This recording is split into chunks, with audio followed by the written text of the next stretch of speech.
No.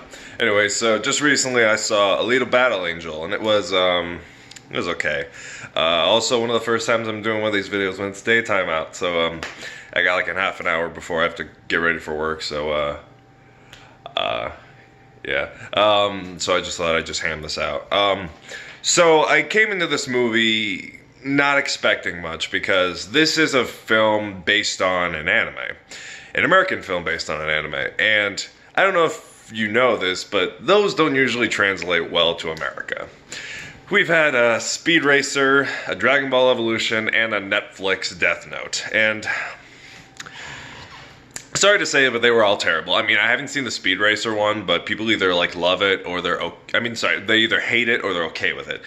As for this one, like, I've seen a decent enough of Dragon Ball to understand it, but I know you don't even have to know anything about Dragon Ball to know that that is not Dragon Ball Evolution. Death Note was like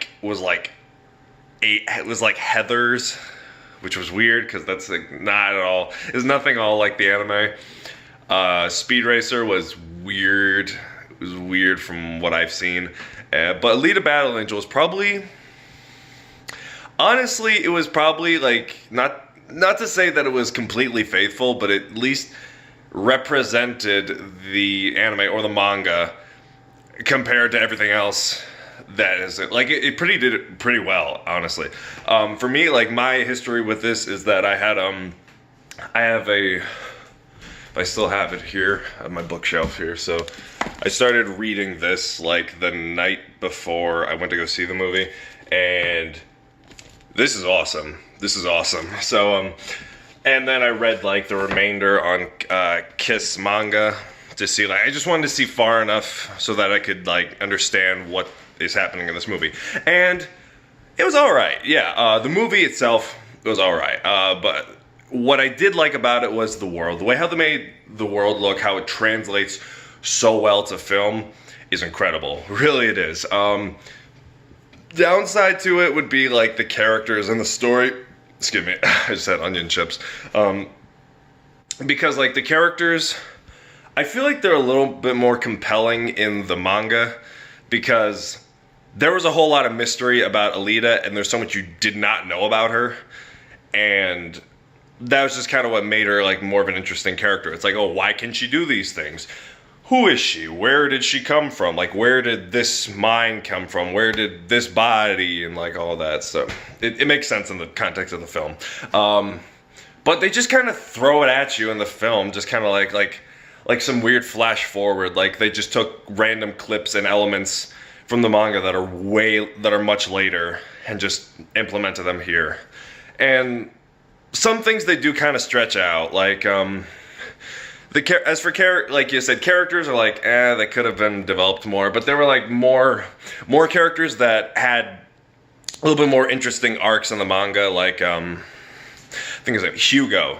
Like Hugo had I didn't love him, but they made him a little bit interesting in the manga, but here he's just kind of been, I guess you could say, Hollywoodized or something, and that's what a lot of this movie feels like. It's like, oh yes, it is kind of faithful to the manga, but it's also very like, oh, that's very Hollywood-esque. Like they just had to change that to please the masses, and it's like, oh, it's kind of lame. But like I said, visually great. As for story, like I said, it has times where it's really cool. Not as good as the manga. Some of them are just kind of like really dumbed down. Like some of the villains and antagonists were really dumbed down. Like one of them is supposed to go through like a serious like fucked up like arc in his head. Like he is crazy psychotic killer in the manga, but now he's just kind of like a bad guy in the movie, and I was like, oh, that's kind of lame. But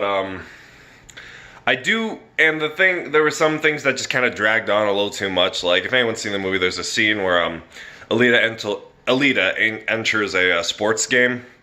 I forgot what the name of it is, but she enters into it. In the manga, she's entered into it she went through a certain arc and went through a loss about it. I'm not going to say why, like who or what, but she went through a loss, and that compelled her to do the game. But here it's just kind of like she enters it out of nowhere. Like, just she does it, and it's only made as like a way to possibly get her killed because there's a bunch of other people who are trying to kill her that are entered in the game. And then they're just taken out. Like, oh wow, that whole race, that really cool action sequence. Keep in mind, it was a really cool action sequence on the screen, but it served no purpose really. And that alone was just kind of, I don't know, it's pretty lame to me. But like, the action, the visuals, I can say are really nice because this is a Robert Rodriguez film, and usually his action's really, I don't know about compelling, but it's really in your face, and you know you're gonna have a good time watching it. And James Cameron, like, what I respect, here's the thing, I don't think this movie's great. I think it's okay, but I respect it. Because James Cameron, this movie has been through development hell since like the early 2000s, and ever since then, James Cameron has been trying to push this film to be made. I guess he stepped down from the directing, and it was pushed to. He stepped out. I think he was a producer, and the directing job went to Robert Rodriguez.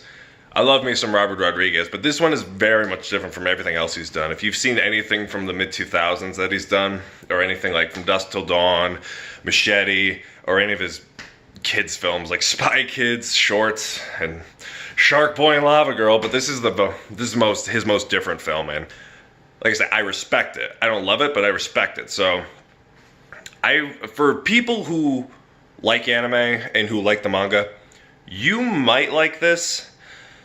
I don't think you're gonna love it, but I think you're gonna see it possibly the same way. You're either gonna love it or you're possibly gonna see it the way I see it, where it's it's like it's not great, but considering we live in a world of a Dragon Ball Evolution and a Netflix Death Note, then, well, damn, we gotta at least appreciate it.